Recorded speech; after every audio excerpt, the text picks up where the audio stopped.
pananampalatayang Katoliko. Ang pananampalatayang ating ipinapahayag,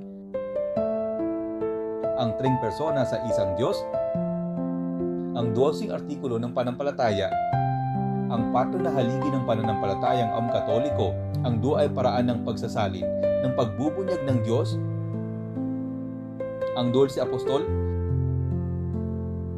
ang 4 na ebanghelista, ang akunwas na aklat ng lumang tipan, ang limudyo aklat ng bagong tipan, ang poto na tatak ng simbahan, ang 3 katangian ng simbahan, ang 3 estado ng simbahan, ang 7 na huling bagay,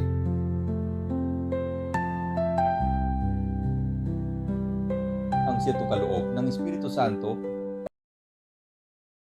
ang 12 bunga ng Espiritu Santo,